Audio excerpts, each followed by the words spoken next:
Hi friends, non ionic silicon based spreader. అసలు ఇది ఎన్ని రకాలుగా యూజ్ అవుతుంది? ఓన్లీ గమ్ అయినా ముఖ్యమైన ఉపయోగాలు ఉంటాయా?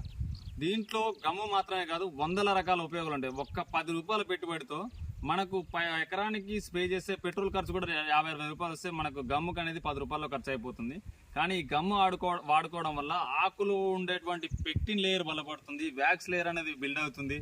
అలాగే మొక్కలో న్యూట్రియంట్ మొబిలిటీ తక్కువగా ఉన్నప్పుడు, ఏదైనా భూమిలోంచి తీసుకున్న పోషకాల మొబిలిటీ తక్కువ ఉన్నప్పుడు, పైన స్ప్రే చేసిన పోషకాల మొబిలిటీ తక్కువ ఉన్నప్పుడు మనం స్ప్రే చేసిన మందులు, నేలలో ఇచ్చిన మందులు మొక్క అన్ని భాగాలకు చేరే విధంగా ఉపయోగపడుతుంది.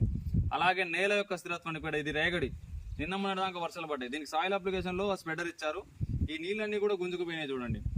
నేలలో వాటర్ హోల్డింగ్ కెపాసిటీ పెంచడం కోసం, నేలలోకి నీరు ఇంకిపోవడం కోసం, నేలలోని వేరు వ్యవస్థ గాలి తోలడం కోసం, అలాగే మనకు మొక్కల్లో తెగుళ్ల బారి నుంచి అంటే ఫంగస్ల బారి నుంచి కాపాడడం కోసం, వేరు వ్యవస్థకు వేరు రూట్ టిప్స్గా ఏర్పడడం కోసం